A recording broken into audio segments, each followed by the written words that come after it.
we are back with the Dr. Joe Show and all things Levitate.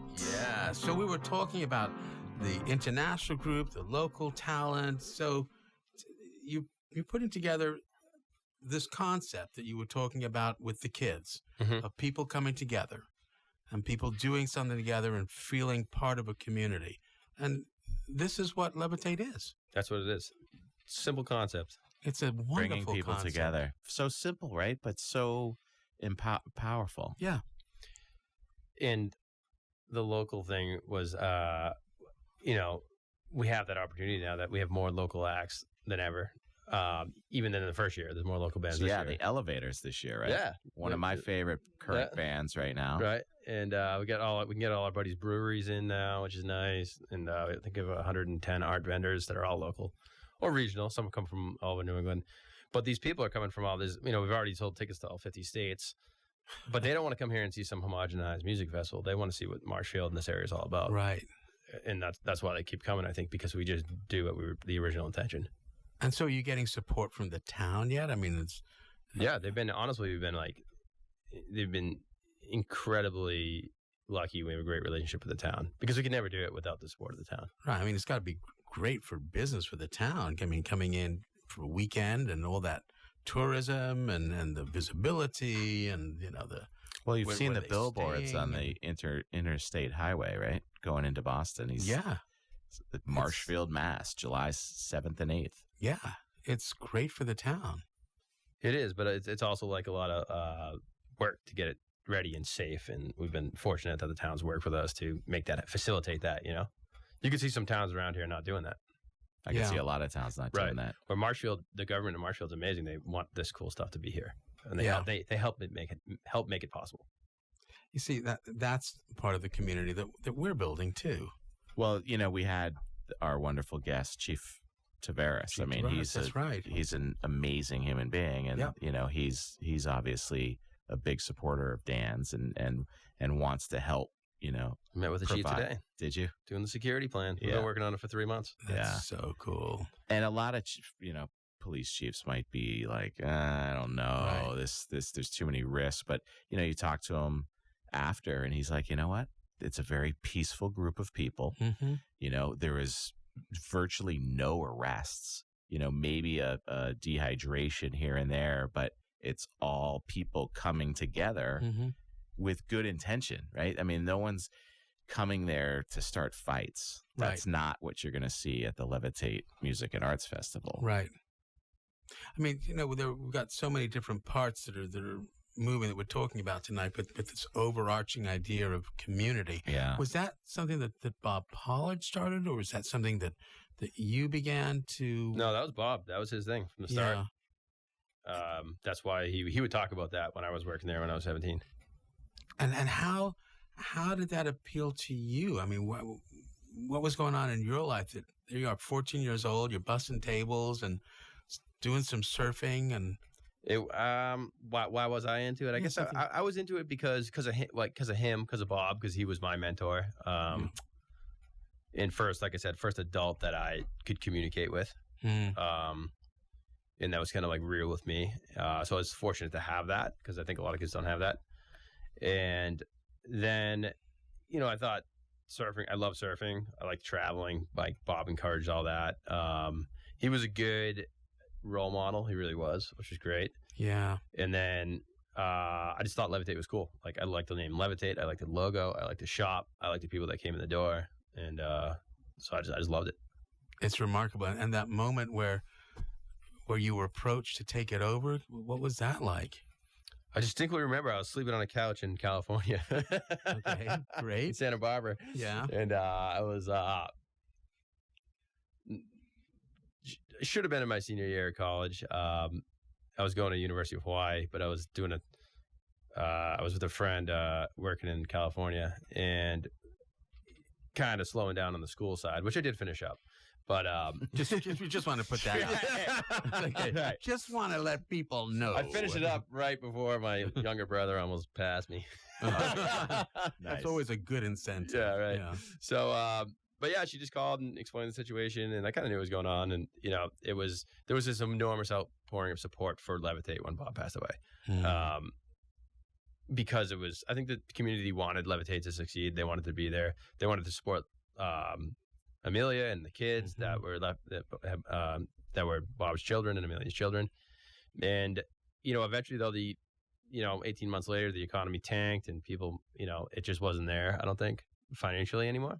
Didn't make sense. Bob wasn't running it anymore. And I think the icing on the cake was there was a fallout with the person that was managing it. And, whenever I was home, I was helping out. So she called me up and said, oh, you know what actually happens? I came home and I was running it during that. I came right home and I managed it when there was no manager.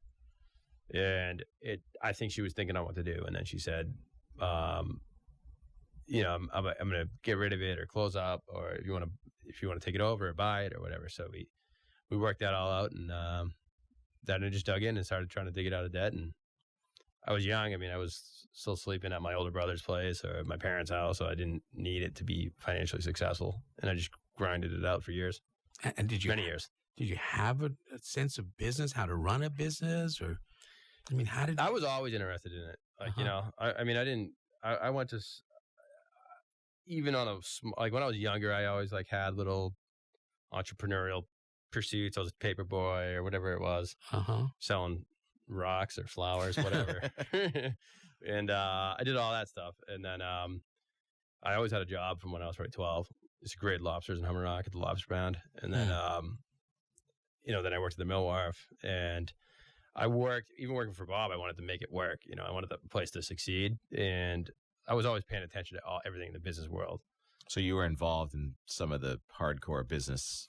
Not really when I was 17 or 18 or 19, but I was just watching. Yeah. I was distinctly watching and aware of it. I wasn't just showing up and you saw the communications between the retail seller, the buyers and the inventory, and watching, because walking into something like that without any reference could be, very daunting, I would imagine. Right. At best. And so you were absorbing stuff as you were I was absorbing it always at that store, at Levitate the store. And I would know, in my head, I'd be like, how does this add up, for example, when I'm here working for 8 hours? Buying it for this. Didn't sell anything. Yeah. You know what I mean? Exactly. I'm like, it can't make sense, so I would always think like that.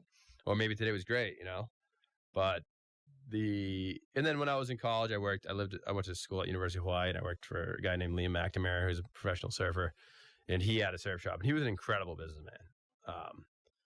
Bob was an incredible person. Liam was an incredible businessman. And I worked for Liam out in Hawaii at his shop, and he was like the king of business. He still is. And he came from a tough upbringing and was just like a scrappy business guy. Like, he could make a surf shop work. This is in Hawaii, and he had a lot of credibility, but watching him was interesting as well. So a lot of what I learned when I was out in Hawaii helping run Liam's surf shop, which was called North Shore Surf Shop, it's still there. I brought back to Marshfield and applied to this store.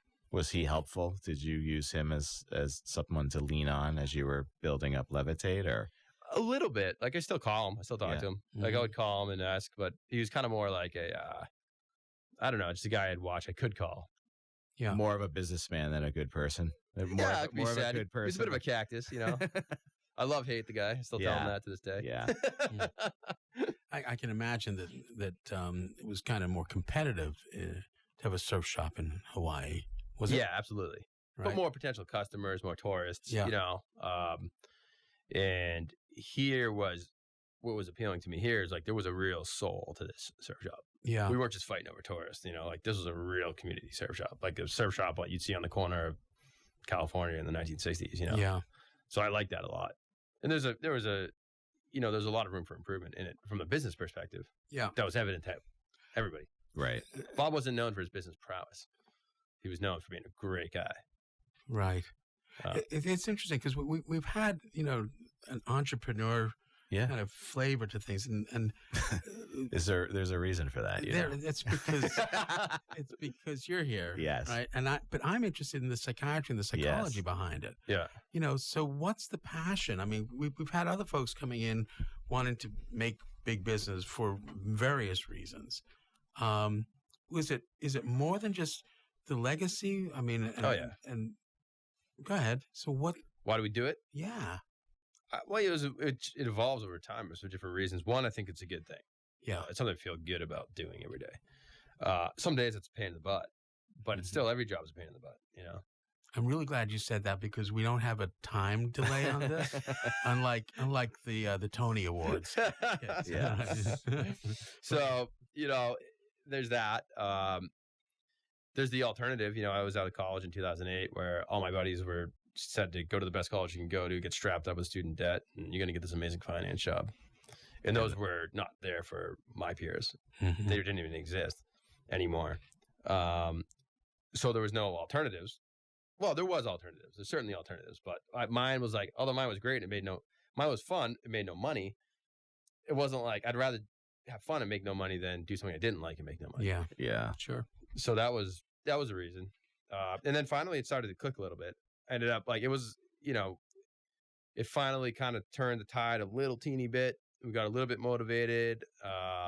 My girlfriend at the time, Jess, who's now my wife, cleaned it up a little bit, made it a little more presentable and marketable. That's more her angle. She's an artist. Essentially made Levitate look good.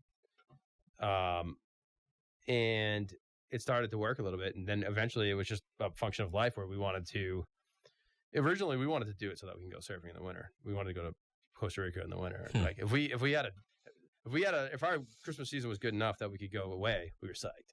And we had very little bills at the time. So that was a great lifestyle for probably 5 years, 3, 4, 5 years. Then it turned a little bit. We're like, man, this is like not going to work if we don't dig in and make it into an actual business. Like long term, it's not going to work. I was like, we're going to have to join it. We're going to have to get different jobs. So that was like a reality shock. And then I spent like probably, you know, I would say the first 3 years were just didn't really care about the business aspect of it that much. The next 3, 4, 5 years, we're just grinding. Like, didn't take a weekend off at all. So the light bulb went on and said, "This is the path we're going. This isn't just a hobby. This isn't just to help keep the lights on for Levitate. This is now a purpose, and we're going to dig in and make it work." Yeah, and it was two purposes. It was the purpose that like we saw it clicking a little bit, saying this is cool, and people were liking it. And then it was a purpose that we were like, we need somewhere to we need to be able to at least afford to rent an apartment. You know what I mean? That's the other part of it. Yeah. So like there was that too. So those motivators and like different things in life where you had to get your butt in gear. So that's where we grinded it out. Probably, I mean, till this day, I would say I wasn't like really taking a weekend off. I was telling Mark earlier, I probably took my first weekend off a month ago. It was probably 2 or 3 weeks ago. I was like, I took a full Saturday and Sunday off, and it was bizarre. My wife was like, "Are you all right? Like, what are you doing here?" You know? Yeah. Wow. So, by the way, speaking of Jess, if you see any of the artwork on these festivals, that's her artwork. It's really, really good. Wow. That's terrific. She's doing a lot of stuff for the... Yeah, she does all the billboards, it's all hand-painted. It's really cool. Everything we do is hand-painted, which is unusual and very unusual. Stretch the